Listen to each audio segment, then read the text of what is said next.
Hey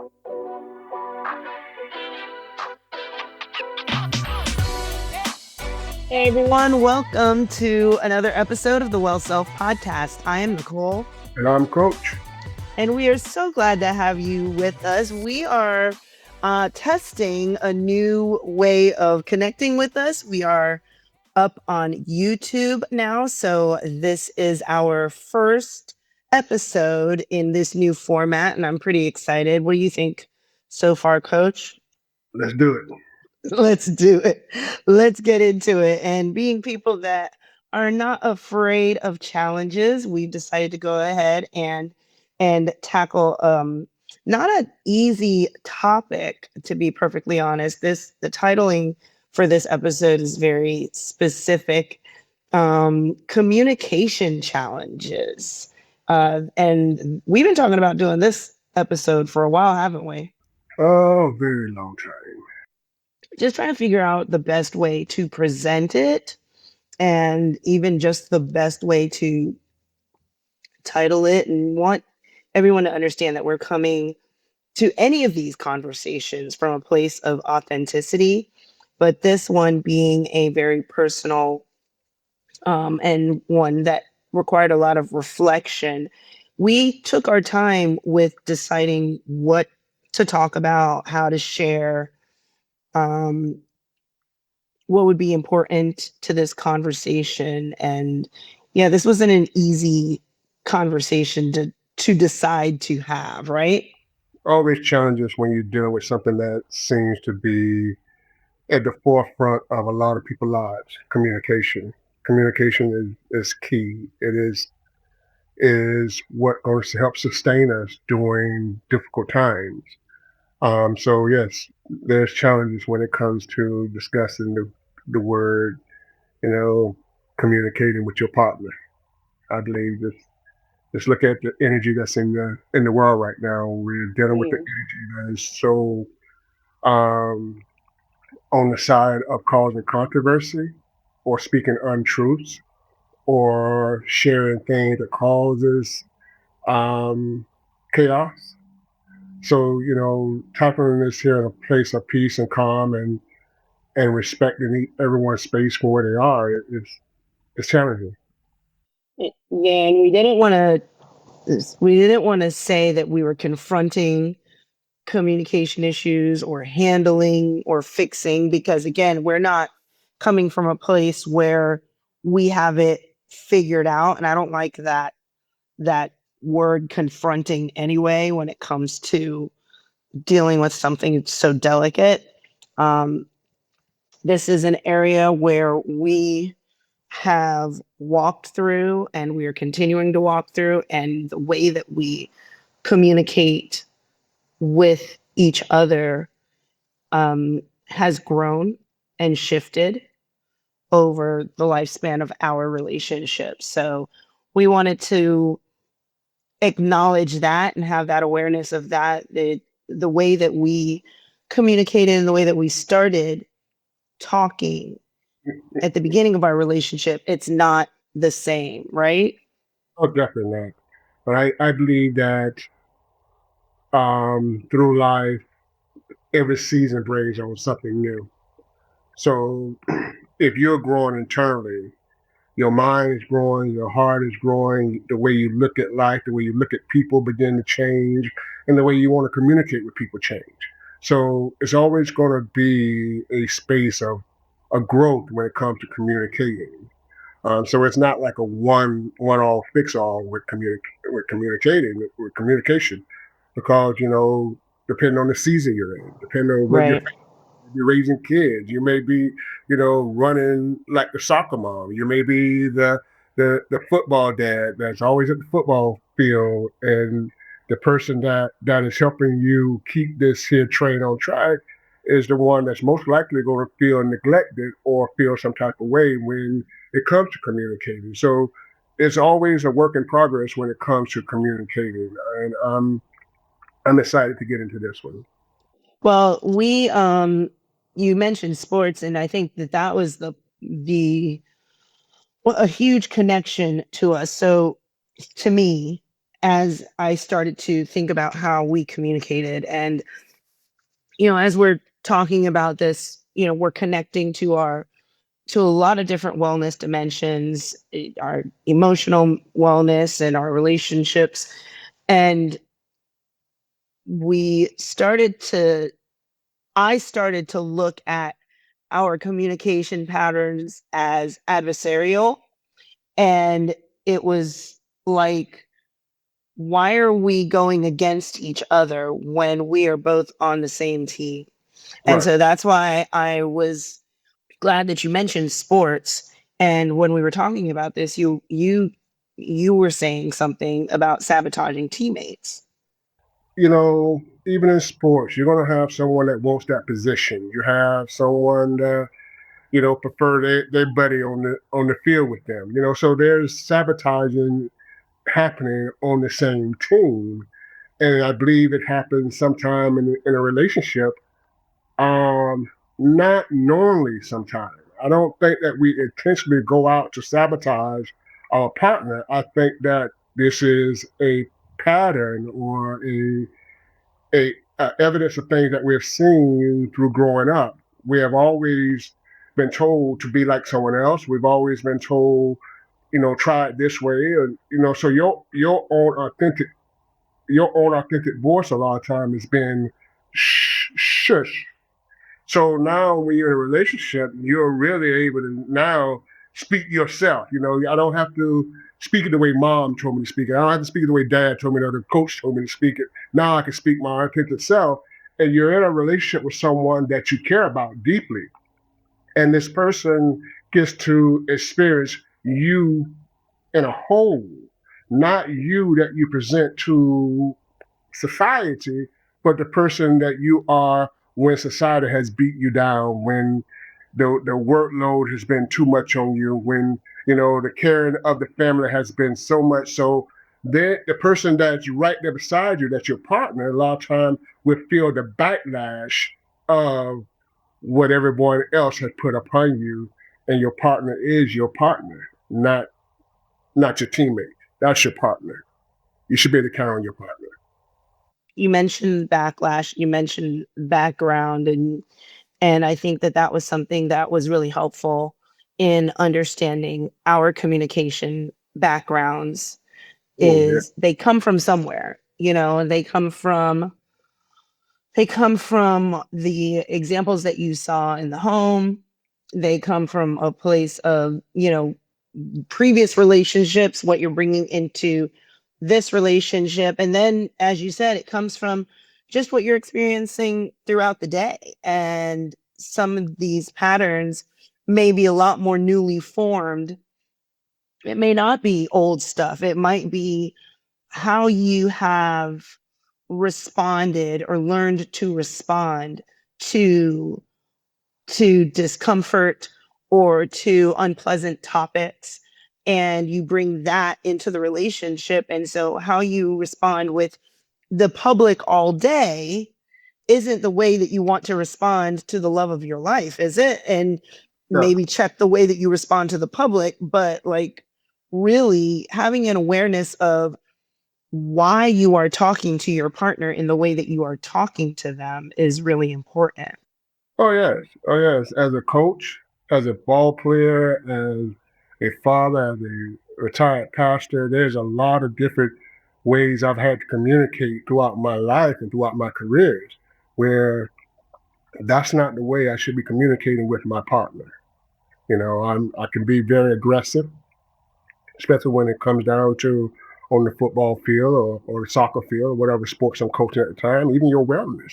I'm very aggressive because I want you to achieve the best that you I want you to receive what you want from what you put into it. Same thing as your pastor. I'm going to approach it from a spiritual standpoint, but in a way that's going to encourage you to keep going, not to give up. As a husband, a lot of times those ways are not the proper way to communicate with your best friend. And, for me, my wife is my best friend. Right. And I share with my best friend things I would share with no one else. So, but a lot of times, because we have so many hats, we may put on a level of energy that's a little bit too high strung, you know. I'm not ready to get tell Dr. Griffin to do 50 push-ups, So I mean, you could try. I don't know that she'll do it, but you I could get that, try. but you got to learn how to change gears. You got to be able to Right. change gears when it comes to when you're communicating with your kids, with your family, with your close friends, and it's important to understand that and recognize that because it's communicating is going to save the relationship and also help you grow. Right. Right. I wanted to think about what we were doing that wasn't working, and you were talking about the energy, and my my thing that wasn't working for me was expecting like my timing was off. And so when I was ready to talk about something, you're not ready to talk about it. And there are 50 other things that you might have on your head. And so because I've been processing something all day, all night, whatever, it doesn't mean that you're ready to talk about it first thing in the morning or, right after work. And so learning to coordinate timing for more serious you know, Yes, yes. more serious topics, not saying like everything needs to be scheduled, but saying that's not going to work for two people who do like spontaneity. We do like spontaneity.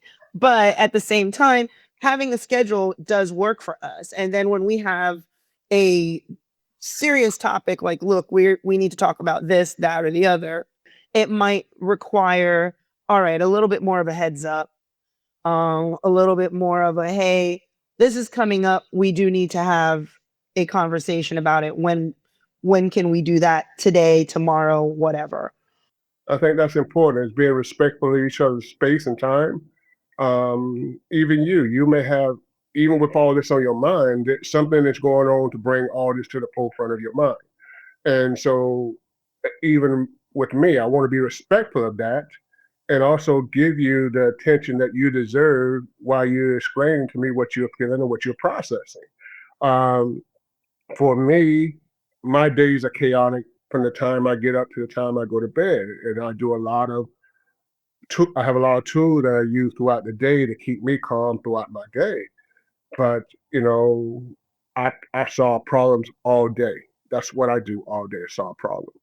And so being able to meet you at those times when you want to talk about something, sometimes I'm dealing with a fire here in Kentucky or a fire over in wherever it may be, and I'm dealing with all these things and I'm processing, and I'm not able to give you the attention that's deserving of your thoughts, and I may come off a little harsh, because we're human. We only can carry so much, and so it may come off a little snippy. It may come off a little, and so you realize those are not the proper times to be having a conversation with someone that you say you love. Taking a breath, being able to breathe through that, being able to just step back and say, I understand we need to talk about this here, but give me 5. Give me 5. I go, I do me some meditation, do some stretching, do some breathing, do something to clear my mind, to release everything else that's oppressing me so I can be present in the time of my partner wants to talk with me. Breathing has been essential. Which is fine about over there. It's just that you want to, you all of your little tools that you do to prepare for a conversation with me.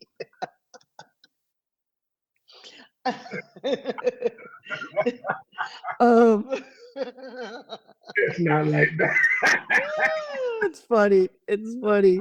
But it's necessary. And I think that if more of us were that intentional about talking to our partner, talking to our significant other, then and really even just talking to the world around us. Like if we were more intentional we would really hurt people's feelings a lot less. There'd be happier relationships.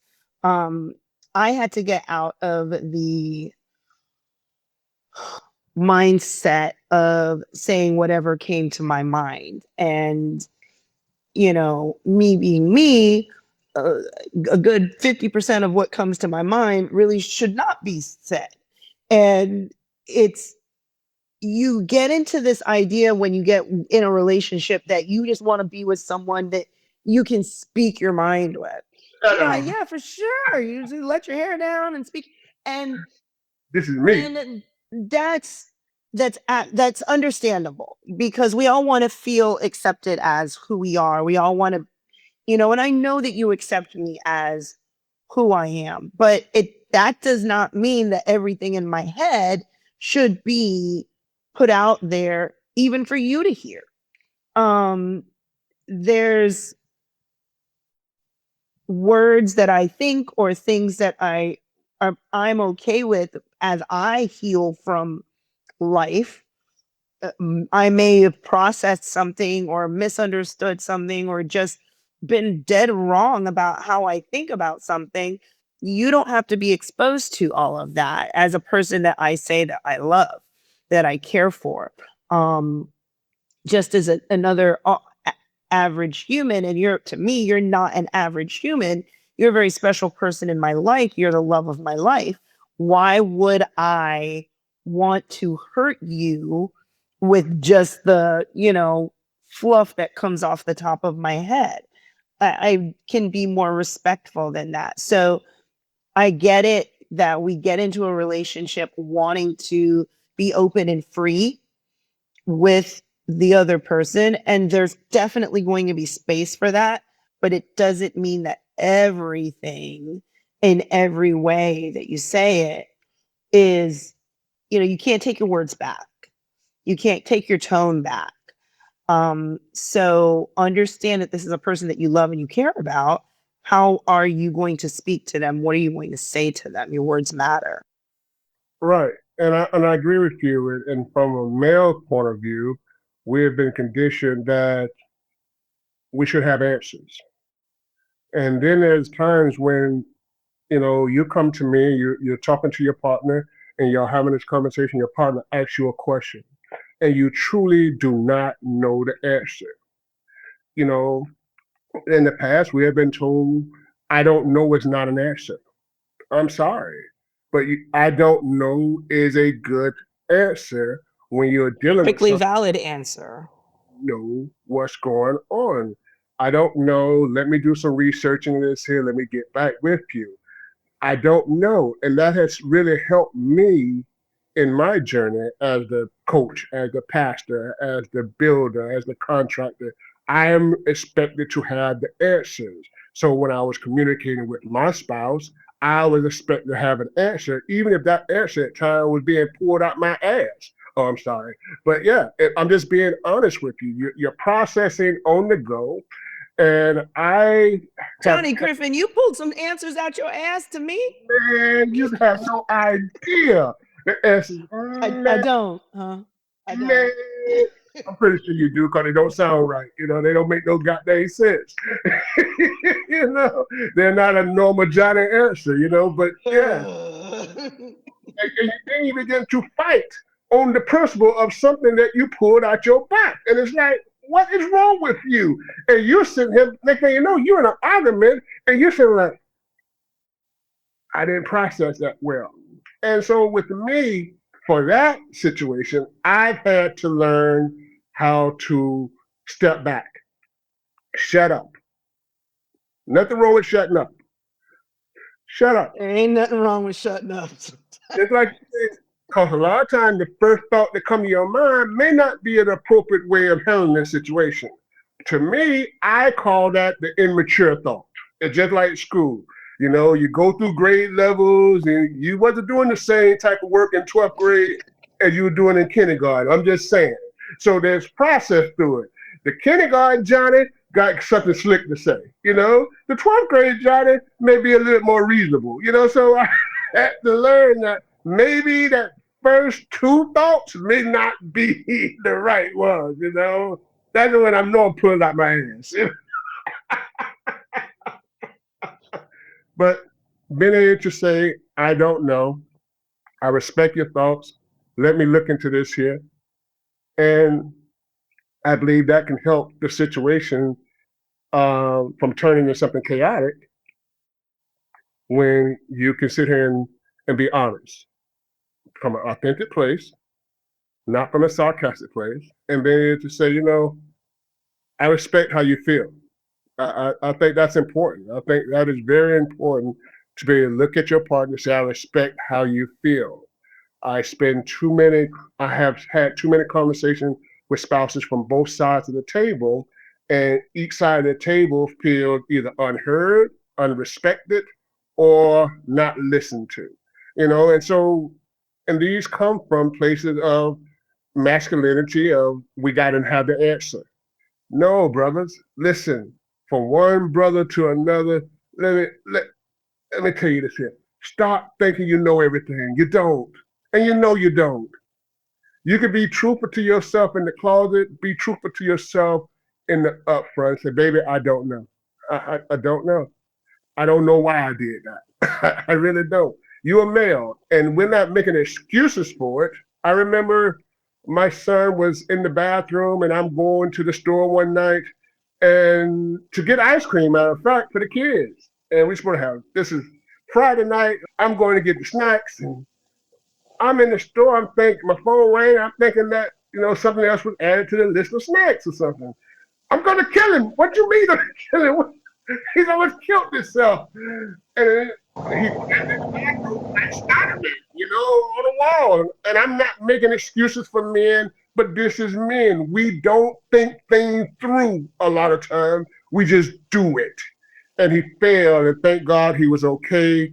But the answer was, he looked at you, you asked him, why did you do it? He said, no, I don't know. I've moved past the frustration that comes along with hearing I don't know. I don't get as frustrated as I used to because I don't expect I don't necessarily expect an answer. Let me say, I would rather have the I don't know than the pull it out of your ass answer.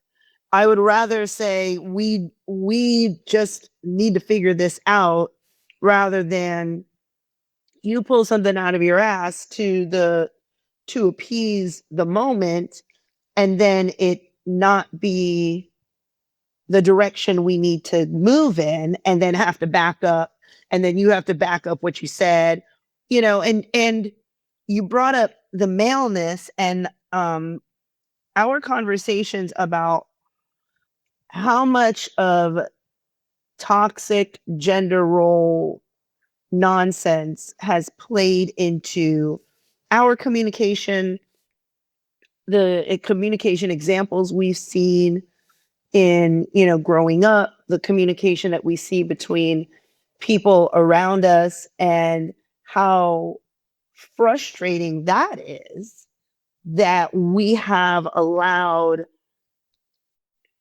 gender roles and society to impact the way that we talk to each other. Yes, there are things that I believe are definitely going to be different depending on what, genders we align with. I feel that there are going to be differences in the way that we communicate. Um, but those differences are a lot less telling than just being able to know the other individual that you are in a relationship with and learning, okay, this is a better time of day to talk about this situation than maybe at this time of the day. Or, if I broach this subject, this individual might clam up, and that's male or female. It doesn't matter. They're not going to want to talk about it. Knowing their facial expressions and how, just being able to read and be a part of the conversation, participating in the current conversation that is being had and not 70 other different conversations. That has nothing to do with masculinity, femininity. That has a lot to do with knowing who you are in a relationship with. Yes, and staying on topic is important. If you're going to set time aside to talk about something, talk about that item. It's not the opportunity to pull every issue from up under the cover at that time, um, because you can cause a problem. You can cause a serious problem with something that can be solved simple in a simple manner. Now you're turning into something bigger than what it is because you have put other things on top of the plate with that. Now the plate is heavier, and so now everyone is seeing that they're scrambling. Now we're defensive. Now we're in a space of fighting for our space, and I've had to work with that a lot.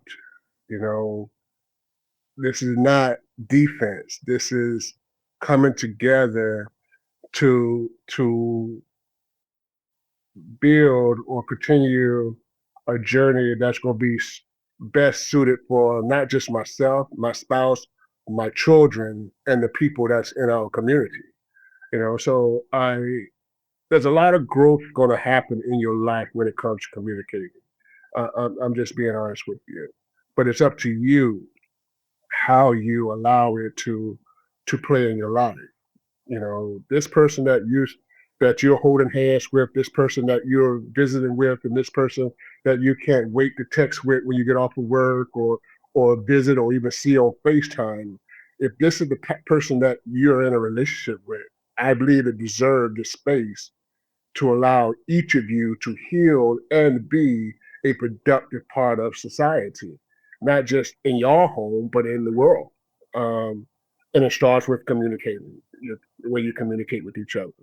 Communication helps you build trust, help you through some difficult times. And Nicole and we can share with you guys many tools we've had to develop just to communicate with each other over the last few years with my job.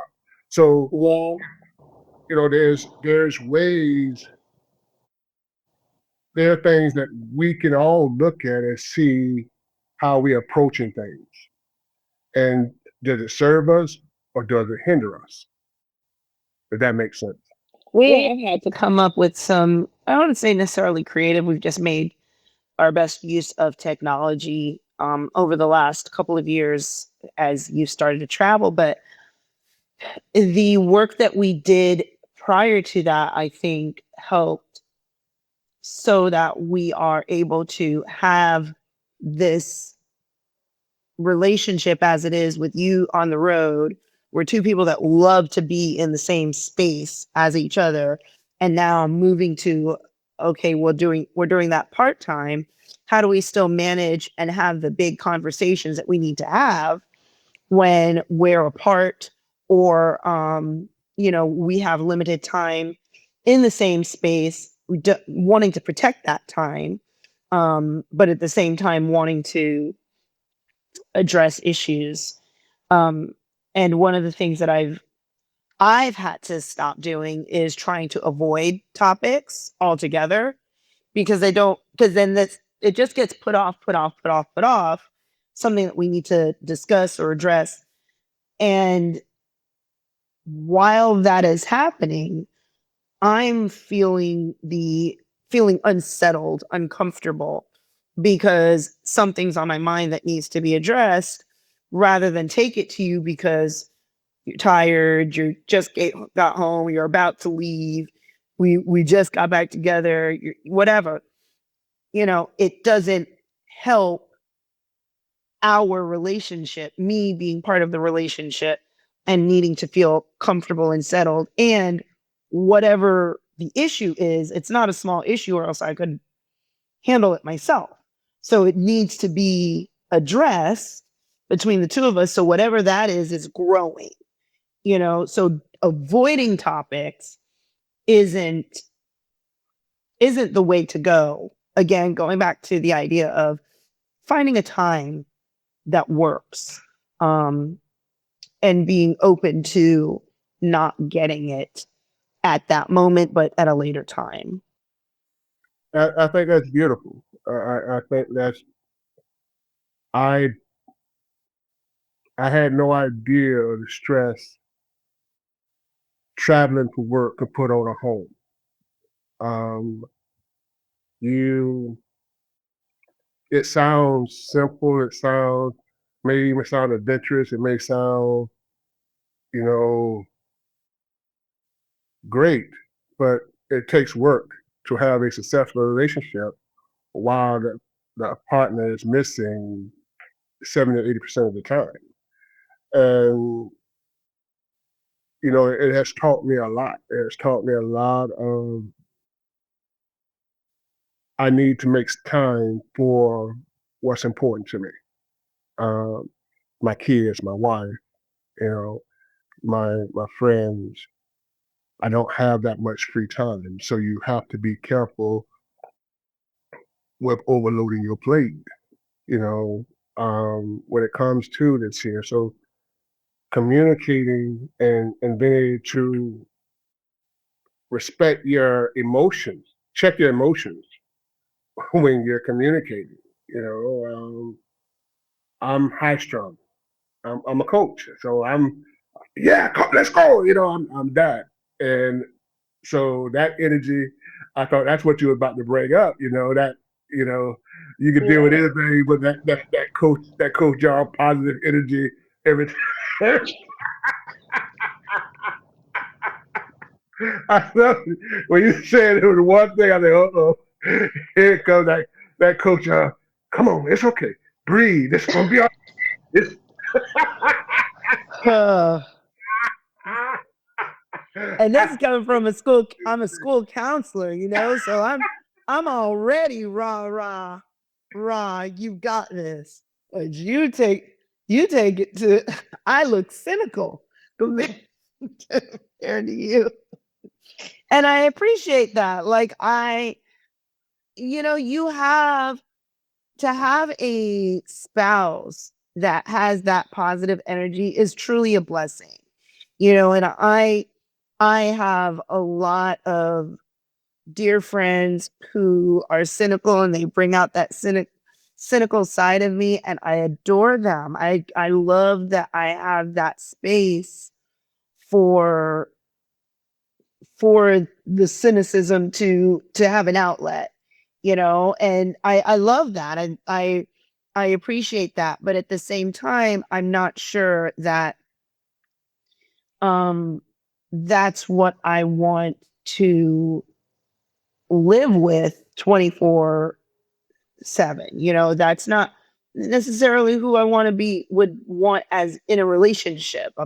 So it's it's wonderful to be in a relationship with someone who can see the rainbows and the sunshine at the end of the day, or there's going to be another day, and I love that. And I love that that is who you are, so I don't ever want that to to be downplay, or you to feel like you have to downplay that. it's a balance. There has to be balance for sure. It's a balance. And so I think just being to recognize you chose this person. This person that's beside you, you chose this person. And there was something amazing about this person that draws you to this person. And we have to respect that what drawed us together was something real. And respect that she has a brilliant mind. He has a brilliant mind. And you two are two brilliant people, humans, coming together. And sometimes y'all want to have different thoughts. And it doesn't have to be a fight on someone's intellect because we don't go this way or that way. We're doing what's best for the family. What we're doing what's best for us as a couple, as a journey. And I depend on my wife. I truly do. I depend on her mind. I appreciate her mind and her ability. And before, I always have, but there was things that I had to break or let go of in order to see her for who she is completely. She's not just a mom. She's not just a teacher. She's not just a counselor. She's not just a doctor. She's a person, and she's very intelligent. And I thank God for her every day. So if I thank God for her every day, then that means that I should really take a second and listen to what she's trying to tell me, even if that's not the space I'm in right now. She may be thinking about dinner, and I'm still thinking about what's going to happen for the snack, you know. But in the long run, trust your partner. Trust that connection between you two. Trust it. Build upon it. Find ways to communicate that may be different than what you normally do. I'm not a big reader. Have never been a big reader. I do read, but I never really read books. I did a lot of studying for tests and this thing and that thing. So a lot of reading in these types of environments. My wife likes to read, so we started reading together. And just reading a few books with her that she likes to read, and just getting on that level of understanding what she likes has changed things. Taking a few minutes out of your day when you have time, 5-10 minutes, turn the TV off, turn off everything, and just spend some time together. We're not talking about bills. We're not talking about problems. We're not talking about anything else other than this connection between us two. How are you doing? I love you. I miss you. You might want me to rub your feet. Anything that you can do to help build that bond between you two is going to help you with your communication. It's a lot of things. This hour is not long enough to really go into it in detail, but brothers and sisters, we are watching relationships fall apart for some time. The story that comes to us is very minimal, but because of all these other things, this was just a ripple effect that causes it to disperse. But I'm wondering if we could just take a moment and just breathe before we respond. Guys, I'm talking to you right now. Women, I'm gonna let Dr. Griffith talk to the women. I don't want nobody thinking trying to get on the women. But guys, brothers, that person you're with, you love that person. That person helped you in ways you didn't even think was possible, allowed you to heal in spaces that you could never heal, scars on you that was never healing because someone kept pulling the scab or the band-aid off. But this person, this human, allowed you to be able to be yourself, heal, and blossom into the amazing person that you are today. So give some space for them to do the same thing. Let's give as much as we receive. And that's what I love about our relationship. It's a give and take in this relationship. It's not one sided. She cook, I cook. She wash, I wash. She clean, I clean. We're a partner. It's not about any types of male or female. We are partner. This is my best friend.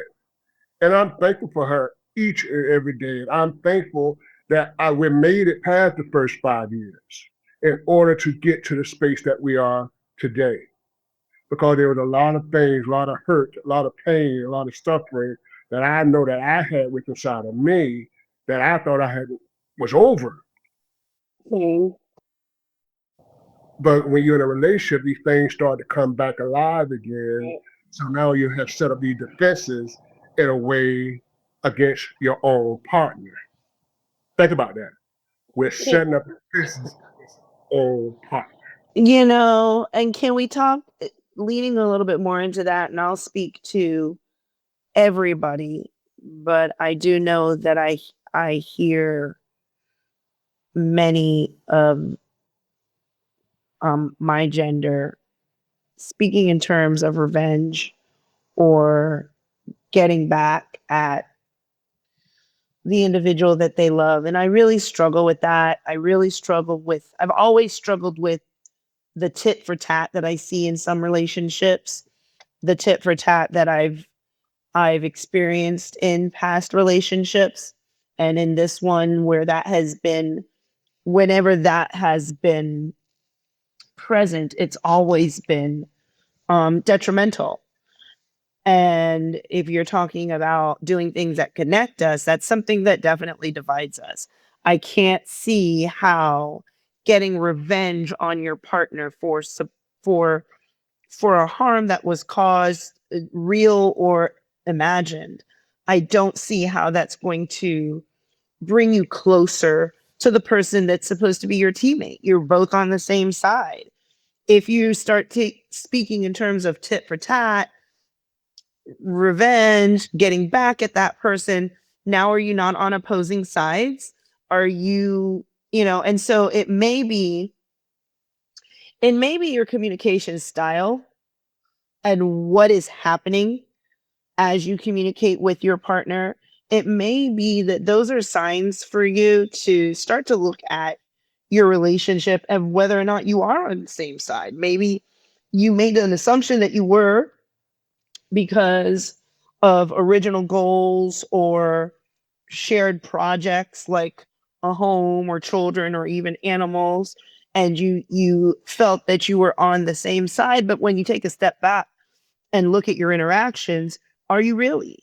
Do you really have still have the same goals? And I luckily through and we were blessed and lucky that in different stages of our relationship, I could take a look back and take a step back and say, okay, we're still on the same page, essentially. We're not going this way. That's not what's happening. We're both going the same way. So that was a comfort. But at times when we were not speaking to each other in a way that showed that we were going the same way, it it was a moment to pause and say, what's going on here? And whether I said that internally or said that directly to you, and we had talked about it and dealt with it, whatever we could, we were moving away from that tit for tat, I'm getting back at you, that adversarial, because that makes no sense unless you really are trying to sabotage the situation. And if that's what's happening, then that's a question that you need to ask yourself as well, and maybe start to think about, all right, what's really happening in this relationship. I agree. I have a problem watching videos of couples going after each other in that manner. I I think it causes a rivalry in a home that should not be. And I love a good joke, but not at the expense of someone else's feelings or someone being hurt or feeling like a butt of a joke. I don't agree with that. And it's such a thing right now. And it's like, I don't want to step on anybody's toes. Like, listen, how you do what you do, how you enjoy each other, that's on you. But I'm like you, I'm really uncomfortable with the amount of couple pranking there is out there in the streets. And I think it sends a weird message about relationships. Again, that's just me. I know a lot of people love it. And I think that's the culture that we have allowed society to build. We, without going too deep off this topic, I spend as little time on social media as possible. I'm sorry, I do. I just feel like it really affects me in a way that's not positive at times. And you watch couples that prank each other. Next thing you know, within 6 months, they divorcing because these jokes get out of hand. These pranks get out of hand, and like I say, we're we're adding to the stress that we're divided. We're not divided. We're together. We're on the same team. The money that comes in the house help pay the bill for y'all home. The money that comes in the house pays y'all car notes, pays y'all mortgage, those types of things. So anything that causes jeopardize, anything that's going to jeopardize that, I have a problem with. Because our kids see it. You have friends that look up to you, and they begin to do the same thing in their relationship. So I'm just in a place with my life, and I'm thankful where I am today. This is not where I started, but this is where I am today. Um, if I can't be a blessing, I don't want to be nothing. And I don't want to hurt you. I'm not here to minimize you. I'm not here to make you feel less than. I'm here to help you feel like you're the best person on this earth. And because you are. You're my partner. You deserve to feel like the queen of whatever. And I'm thankful for you.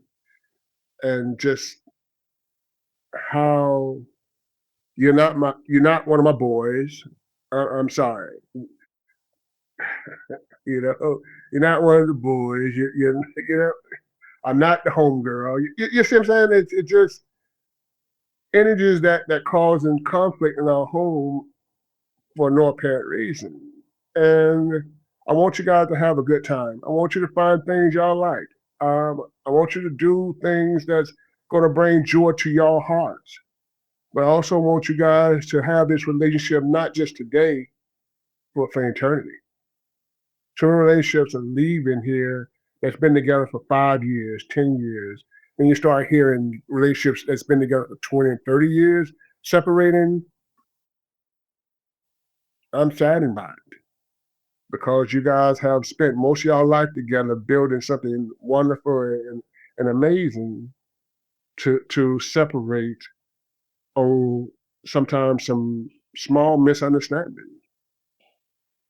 Just a food for thought. A culture in the household or in the relationship that just stifles growth and understanding, and it's just been so negatively impacted that it's really hard, and people are not willing to put in the work necessary to address it, and if that's where you are, that's where you are. It's a hard place though. It's a hard place. And it's not, I can say for us, it's not the place that we want it to be. And so we got to a point where we're like, we had to start to address it and start to, and we're still addressing it. We're two extremely different people that love each other and want to share this life together. And so having, it's not going to be, it's always going to evolve.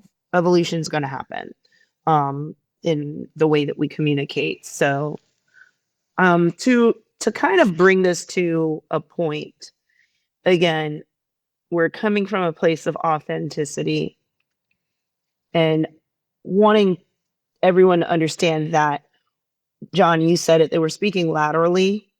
We are, we're speaking from a place of we're on the same level as everybody else and working and growing in our relationship just like everybody else is out here. Um, and really wanting to share what has been working for us. Again, stopping, slowing down, breathing, recognizing timing, um, you know, not avoiding topics, but just choosing the right time to address them. And I don't know, I don't think we've got into this too much, but really tone and facial expression as well is important. Oh, it's very important.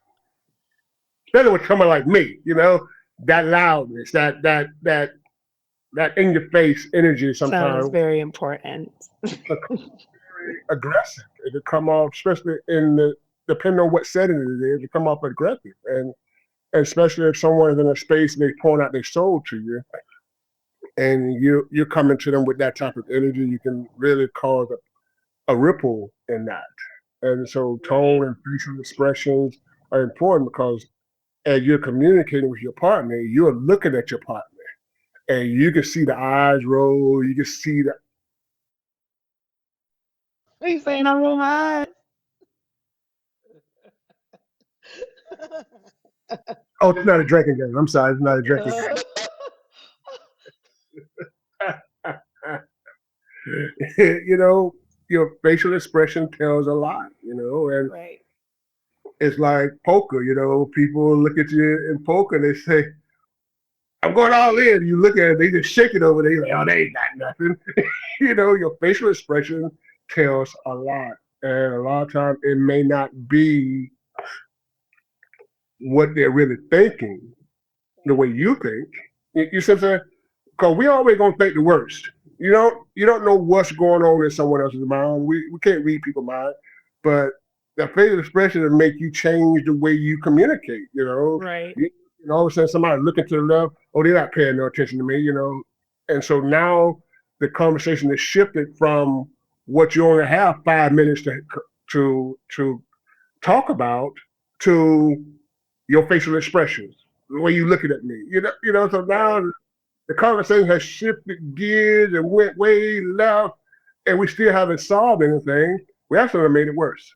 So that's definitely something to consider. And then, as you had pointed out too, that you don't always have to have the answer, and that you're really two people that are just trying to love and respect, and then left to live together and show each other love and respect. So that's something that we need to continue to consider throughout conversations. And then the things that aren't working is that adversarial, defensive mindset, bringing that in tone or that energy into conversations. And then also avoiding topics, just saying whatever comes to mind. And that, neither one of us like pranks. Or making a person feel like what they're saying is not valid. Right. Right. Whether you Anything are else? no, those are the ones we can share now. I'm pretty sure next time we Thank decide you. to be some other ones, but it's a work in progress, and I'm Thank you thankful for where we saying are that. today compared to where we were years ago. And we love you guys, and we want you to succeed. We want you to grow into this amazing couple that you are. We want you to have everything your heart desires, the dreams and vision that you have for your life. I want you to have it.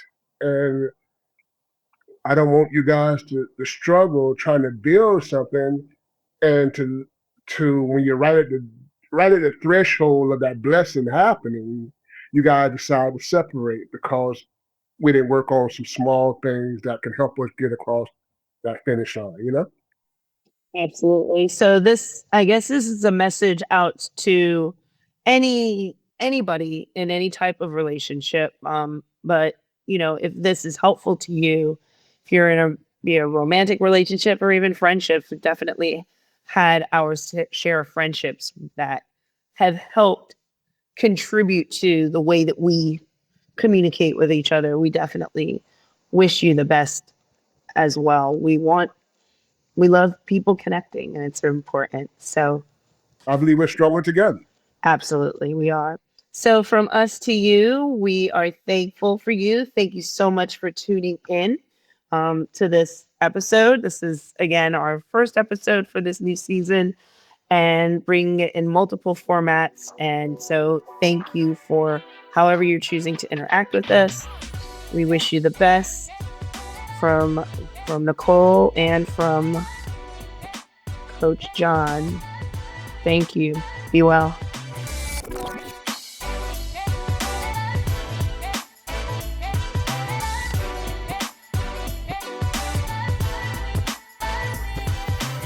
The information and opinions that are expressed on this podcast are for education, information, and entertainment purposes only. The information is not intended as medical, psychiatric, or psychological advice, diagnosis, or treatment.